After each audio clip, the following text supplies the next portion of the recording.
What's up, everyone? Welcome back to another 5 of 5 Flip Quest episode here, our first since the National 2022 in Atlantic City. And we're going to talk about, for the first little part of the episode, how the sales went at the National for Flip Quest cards. Because as many of you know, we've talked about for the past several months, we were going to have a Flip Quest exhibit at our National booth. We dedicated one showcase just to Flip Quest, had some fun Flip Quest branding around it, and we sold some cards. So Nate, why don't you talk about for us what was moving from the Flip Quest and maybe what wasn't moving? Yeah, so for cards that were moving, I would say from my experience, it was a lot of smaller football stuff that we had. From Rob Gronkowski to Keyshawn Johnson, Rondé Barber, and guys like that, Bruce Smith. So we had some pretty cool cards we picked up through the PWCC Flip Quest that we moved that were football that were random. I guess that's what's really sticking out to me that we moved We well. we also had sell the child from Star Wars PSA 9. We had the Hermione that sold, and then there's also a multitude of other soccer cards that actually sold too. So, but what's the one thing that did move? I guess is what I'm getting at. I tell you what didn't move, and it breaks my heart. At one point near the end of the week, we hadn't even got a question on most of these cards, and it was high-end baseball. We had the Juan Soto 101, one question on it all week. The Shohei Ohtani Mystery Redemption out of 99, one question on it, like at the very end of the week. Julio, I don't even think we got any questions on. Dustin May, a couple people were interested, and then Jordan Lawler Green, Like one um, person. like one person was interested, but otherwise, not a single soul was even close to buying any of them. Right, and those were pretty much our biggest cards from Flip Quest 2 outside the George Russell, which got plenty of looks. The Russell just was holding up for a pretty good price tag on it because I think it's very, very much worth it to hold it, given that I think Mercedes is going to be the top team next year, and George Russell will be up there with Lewis Hamilton. By the time Lewis Hamilton retires, then George Russell will probably be fighting for the championship himself. So worth a hold on that. And honestly, the baseball cards like that we have, those are all studs. They're all good cards. I'm not worried about it. And we probably were asking, prices that we thought they were worth based off the rarity and the players themselves. Yeah, and it's okay to hold. And one thing, you can't go into a show expecting that to be the market, because there would be a non-existent baseball market if you were basing it off of the national. We know that's not true. Um, there is a huge, robust baseball market right now, so I'm not worried. It's just one of those things, just one of those weird occurrences that happened, and you just go and take the cards and sell them on PWCC and make a ton of money. So perfect. Exactly. I'd also say that majority of people walking up to the booth, to our booth, were looking for specifically soccer, Formula One. We had a lot of people walking up trying to sell hockey, and then also people for the non-sports too. Nate got a lot of looks on the Darth Maul we had. We didn't go that show because we had a pretty high price tag on it, but maybe if the entire booth was baseball, maybe it's a different story. But I don't know. And also maybe if we don't price them to the point to where what we think that they're worth at the Yeah. time and everything like that. Yeah, and that's the tough one is, the cards we had, Juan Soto, obviously don't want to move a one-on-one on him unless somebody blows their socks off. Don't really want to move Julio, don't really want to move Otani, and then even the lesser guys don't want to move Jordan Lawler until he becomes a top 10 prospect, and don't want to move Dustin May until he pitches. Yeah, so it's like we had reasons to not lower our prices to a point where we're making a few $100s in each. We were really looking for probably double ups on all of them, which I think that we can achieve someday too. And don't want to short ourselves. Correct. All right, Nate, really quickly here, we'll let you give your take on one of the cards in this auction, and because we only got a minute left here. But how about this one ending this week in auction number 29 on PWCC? Yeah, we got the Lamar Jackson rookie downtown from Optic Gold Vinyl 101 ending this week, PSA 10. And for me, Lamar Jackson, one of the most disrespected quarterbacks in the NFL. I love him. He's been amazing. Last year, 7-5 before getting injured. The Ravens missed the playoffs. Back-to-back 1,000-yard rushing seasons until last year when he got injured. He tosses the pigskin around. He's so good. He gets disrespected. I love this card. I love Lamar Jackson. And I sure hope he proves everyone wrong again this year. All right, you want to hear some data? You know how much we Yeah. like talking about data. This card last sold on July 30th, 2020 for $6,413. It's pretty much their post buyer's premium, but guess what? It sold as a BGS 9.5. It got cross graded at PSA 10. Oh, wow. So we'll see how much that goes for this weekend. Make sure to tune into our Flip Course episode on Sunday, weekly auction number 29, starting at 9:45 p.m. Eastern time. We'll be there. We've got a couple cards selling this week. We're buying a couple more things and can't wait to interact with all of you once again on Flip Course episode here on the SlabStox Live YouTube channel. All right, everybody. Big news happened this week as the MLB trade deadline came to a close on Tuesday at 6 p.m. Eastern time. And there was no bigger trade in all of baseball and potentially all of baseball history than Juan Soto, 23-year-old, multi-time All-Star, World Series champion. Juan Soto got traded to the Padres. He was the best young player to ever be traded in the history of the MLB. Let that sink in.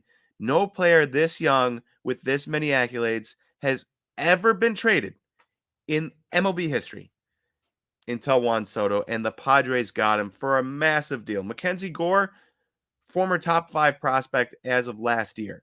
CJ Abrams, top 10 prospect. Robert Hassel, like top 25 prospect. James Wood, top 100 prospect. Jarlin Susana, young, talented player, not a top prospect yet, but could be. And Luke Voigt, who in 2020 led baseball in home runs in the COVID shortened season. So there is some talent that came back to the Padres. A huge, huge, huge deal. And yet, who cares about the prospects? It's about Juan Soto. I mean, Mackenzie Gore and CJ Abrams are 23 years old. Juan Soto is 23 years old. He is the same age as 2 of the prospects that were traded for him, except those 2 prospects have done nothing in the majors, and Juan Soto is a World Series champion already. He's a multi-time All-Star, and he's well on his way to the Hall of Fame. It's crazy to me. And let's look at some of the card prices that have sold in the last couple days. So, of course, day after August 3rd, trade deadline August 2nd, day after Probstein had some nice Juan Soto selling. Topps Chrome Update X Fractor Juan Soto auto out of 125 PSA 10, $9,000, $8,988 on August 3rd. On August 3rd, also my favorite card, possibly ever, the Juan Soto Topps Super Short Print Gatorade Bath PSA 10 sold for $6,888. That's an incredible sale. This is one of the nicest cards I've ever seen. The water going around him perfectly. That picture, impeccable. And one of my all-time, like, if I could ever get a card, this would be it. $7,000 now, probably out of my price range, but still beautiful, and people are excited. And it's not only just random one-off super short print cards, but Bowman Chrome Purple BGS 9.5 growth in the last month. You can see it here from 7.8 to 8.4, 45% growth here. It started at $4,951 for the BGS 9.5 Bowman Chrome Purple Auto out of 250, and it is current price $7,200. Very incredible rise, and just goes to show you that people are excited about Juan Soto and the Padres. For me, though, forget Juan Soto being on the Padres just in general. Forget the prospects. What I'm excited about is this. We now have Fernando Tatis and Juan Soto, same team. To have 2 players that young, that good, both top 3 MVP prospects or MVP finishers last year, to have both these guys on the same team, I don't know if that's ever happened. That would be like if you took Bryce Harper and Mike Trout in the year like 2014 or 2013 and put them on the same team. That's how insane this is. It does not happen that often where you get 2 guys this young. And so I'm super excited to see what happens going forward with this amount of personality, this amount of talent from 2 guys on the same team, because they can't both win MVPs. You know, they couldn't both win MVPs before, I guess, because they were both in the National League. But if Soto had been traded to the American League, they both could have won MVPs on certain years, right? So now they are stuck competing against each other for the MVP award on the same team. And they're also stuck competing for people's attention on the same team from the same team base. And so for me, I am curious, because usually I'm like, hey, I don't want 2 stars on the same team. Now, obviously, Ohtani and Trout are kind of debunking my myth. This will go a long way to show me, hey, you can have 2 personalities, 2 auras, or whatever you want to say on the same team, and they can both go up in price together at the same time. We shall see. I'm curious. I'm curious. I'm excited. It's going to be amazing to watch Tatis, once healthy, play with Soto and see what that offense can do, especially with Manny Machado in there. It'll be unlike anything we've ever experienced before, and I'm here for it. I hope you guys are too. What is up, everybody? It's Zach from at Premier Soccer Investing, bringing you the SlabStox FC 5 at 5 take of the week. Let's get into it. In this episode, I'm going to be predicting the winners of the top 5 European leagues, and I'm going to be selecting one player, one card from each of those teams that I think will do well off the results of the season that team is going to have. First, we're going to go with PSG in the French league. This is an obvious selection, of course. PSG has dominated this league basically ever since they got taken over by their foreign investors, and that will continue this summer, especially with Mbappe re-signing. Messi's looking strong. Neymar's had a good preseason as well, but Mbappe is going to be the main man in all of this, and there's a lot of room to grow in his market, as we can see from how much his 2018 Panini Prism World Cup Silver PSA 10 has declined. This is a card that peaked at almost $12,000. Now it's sitting at around $2,100.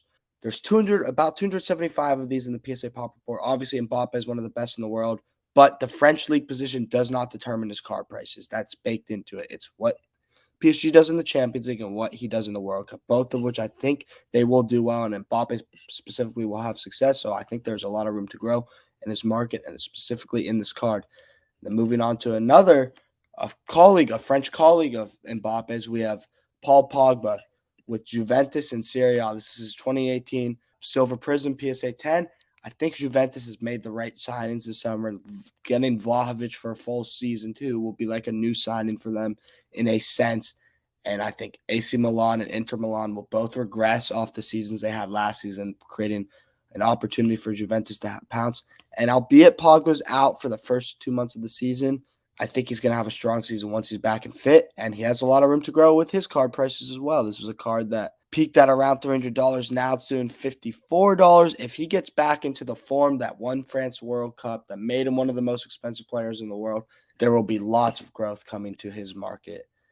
Moving on to another player who left his club this summer in favor of a new challenge, Sadio Mane and Bayern Munich. Bayern Munich, again, a team, they've won the Bundesliga, I believe, every year for the past decade. I expect that dominance to continue. Dortmund doesn't look anywhere near challenging them. Neither does Leipzig, and everyone else is just way off the pace. Bayern will cruise in this one. And again, this is another one like Mbappe, where Mane's card prices won't be determined by what Bayern does in their domestic league. It'll be determined by what they do in the Champions League. And Mane is going to be with a dangerous Senegal team in the World Cup. And this is a card, $500 at the start when none were graded by PSA. They've been settling in at around the $100 level. Currently, they're doing about $80. However, I think this is an interesting play because Mane should be able to put up absolutely fantastic numbers with Bayern Munich this season. And if he can take Senegal on a quarterfinal run, which is possible given the talent they have in that team, Bayern goes on a run to the Champions League final, which is always possible with them. Mane is going to be right there for the Ballon d'Or conversation, which means his prices are going to be going ballistic, and there's just a lot of room for him to grow. Moving on to a former Bayern Munich player, now current Barcelona player, €50 million transfer move this summer, Robert Lewandowski. I think Barcelona, I don't know how they've done it. I don't know where they've gotten the money from, but they have had a fantastic transfer window. Yes, Madrid's right there, the same running back, basically the same team that won the league and the Champions League last season. But I feel Barcelona, they have a lot of depth now, a lot of quality throughout their team, and that'll serve them really, really well in the league season. I don't know how they'll do in the Champions League, but I think we're going to see some movement from the 2018 Lewandowski, a World Cup Prism Silver PSA 10 card. Started at $600, peaked at $700 around when Bayern was making their big Champions League run in 2021. And now it's been doing $65. I don't think it'll ever hit the $600 level again, but $200 is definitely not out of the question. Moving on to one more striker, and this is my surprise pick. And you might call me a homer, you might call me biased, but I think Harry Kane, Tottenham, they're going to have an absolutely banana season. They're going to dominate the Premier League. I think Conte's got these boys ready to go. They're going to be fit, firing. Kane's going to be putting up ridiculous numbers. Once he got fully settled in with Conte, he was averaging like a goal contribution every game. I expect that to continue on to this season, win the Golden Boot, get the most assists in the Premier League. And Tottenham is going to surprise a lot of people. And that's going to help his 2018 Silver Prism PSA 10. And then also he's the captain of the English national team, who are one of those teams that have a shot at the World Cup as well. And this is a card that started at $340, peaked at $1,200 during last year's years when it looked like England might win the whole thing. And now it's been settling in at around $126. Yes, a lot of comeback from PSA in that time frame, but there's a lot of room to grow for this card as well. What's going on, everybody? SlabStox here, back again with another F1 segment here at 5 of 5. We're finally back from the National, and I'm slowly getting my voice back, which is great. But we're going to dive into the F1 news from the past week. Unfortunately, for F1 fans, the summer break has hit, so there's not going to be another race for the next few weeks. It's going to be August 26th to the 28th in Belgium is the next race. But just because there aren't going to be any races anytime soon does not mean there hasn't been a ton of news from the F1 scene. Going into the 2022 Formula One season, there were a ton of questions around who would be where for the 2023 season. We are getting close to halfway through the season, so a lot of these questions are starting to be answered. As you can tell in this graphic, there's quite a few drivers that did not know where they were going to be, but especially from the side of Alpine, there was some big news that broke this past week. Oscar Piastri was announced to be driving for Alpine in 2023 after it was announced that Fernando Alonso was going to be leaving for Aston Martin, which came as a huge surprise to everybody. However, August 2nd it was announced, and the same day Oscar Piastri came out with a statement saying that there was no done deal with Alpine and that he had not signed a contract, which is super strange considering Alpine made it sound like it was a done deal. I don't know what this means for Oscar Piastri and if this confirms 100% certainty that he will not be driving for Alpine. I don't know. Many people don't know. We're just going to have to see how it plays out. But it is really strange from Alpine considering they were not able to re-sign Fernando Alonso and they were not able to sign their young driver in Oscar Piastri. Oscar Piastri's cards have blown up as expected because of the news of him turning down the contract for Alpine and him rumored to be with McLaren. We don't know where he's going to be, but he's going to be in F1 most likely next season. His 2021 Topps Chrome Formula One Gold Wave Refractor Auto out of 50 raw sold for $1,059 July 28th. This card in a PSA 9 sold for $810 May 30th.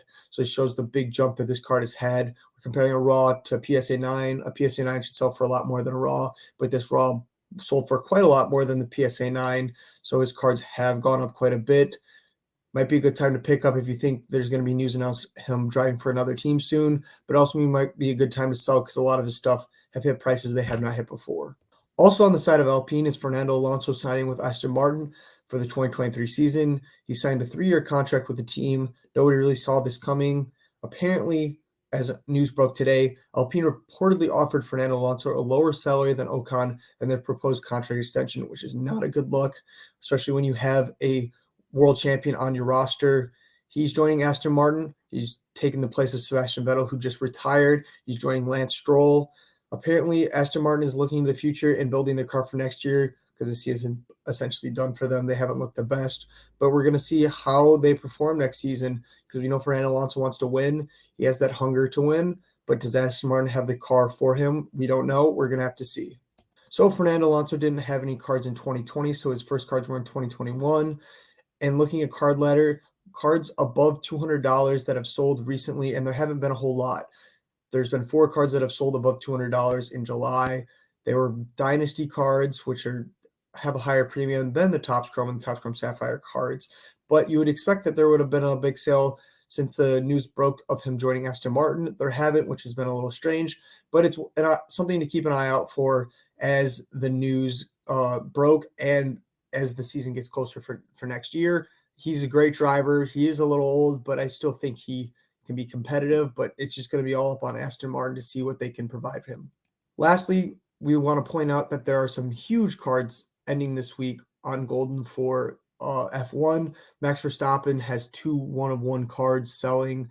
His Superfractor, one of them, Topps Chrome, is selling, and his Dynasty 1-of-1 are both selling. The Superfractor is at $145,000, while the Dynasty 1-of-1 is at $87,000. These are super cool cards. I have no doubts that they will reach pretty high values, but it's definitely fun to watch to see, even if we can't afford it, because he is probably going to win the championship this year and arguably will win a couple championships down the road. Right now is one of the best drivers in Formula One, so this is definitely one to watch. Hey, what's up, everyone? You may know what Eminence is, the basketball and soccer product, but what you may not have known is that 2021 Eminence for football just came out. You can see the Peyton Manning on the screen there. There's an example of one of the cards, auto and diamond in card for Eminence. Obviously, Eminence is a high-end brand, and this is the first year it's come out for football, and goodness gracious, it is not cheap. You can see the box here. That's what it looks like. Comes in a wooden box, very fancy. 2021 Eminence from Giant Sports Cards was on sale, $2,000 off for $37,000 a case, which is insane, super expensive. You have National Treasures Flawless Immaculate, and this is like 1,000 steps above that. This is the first year that this has come out, and I kind of wanted to look at some prices, but before that, let's make sure you understand what's in it. 10 cards per pack, 1 pack per box. It came out on July 29th. You are expecting 9 autos per box, and you also get 1 silver ounce card, something like that. That is a non-auto, so 10 cards, but 9 of them will be autographed. A lot of them, like this Trevor Lawrence, will have the 1 troy ounce of silver and the auto, or a patch and the auto, something like that. Pretty impressive, pretty cool. And all of the base cards are numbered to 10. So the highest number or the lowest number, whichever one you want to go, is an auto out of 10. And then it goes down from there, 5, 3, 1. A very cool set. So I wanted to look at some of the prices early going. If you go on Card Ladder, you will find that there are only 4 sale prices. It came out on July 29th, but there are only 4 sale prices so far on Card Ladder, which just goes to show you that A, if people are ripping this, they're probably not looking to sell the cards right away, or B, not everyone is ripping this right away because it's so stinking expensive at $37,000 a box, at least on one website. And you only have 4 prices here, and this Tom Brady silver troy ounce out of 10 sold for $3,600 on July 31st. August 3rd, this Joe Montana silver troy ounce, 1 ounce silver troy with auto out of 8 sold for $1,575. A Aaron Jones 1 of 1 logo shield with quad diamond in there. You can see the diamonds planted right next to the NFL shield. $1,525 on July 31st. And on August 3rd, a Emmitt Smith green auto numbered to 3 for $1,247 on August 3rd. And that one was actually on auction. These prices are not that expensive. We're talking Tom Brady, the nicest card to sell yet, for $3,600 when a case is $37,000. You have 10 cards. You're making a tenth of your box back on that 1 card. You better hope you can do that 10 times over, and you're probably not, because you got Emmitt Smith here for $1,200. It's a huge gamble. Everyone knows that. I am curious, and I hope you guys are too, to see what happens when a Trevor Lawrence gets put up, when a Justin Fields gets put up, when a Zach Wilson gets put up, and then we will finally know kind of what's going on with this 2021 Eminence as its first release. Until then, it's a curiosity for me, a curiosity I'll never be able to afford, but a curiosity nonetheless that I am looking forward to tracking, and I hope you guys are too.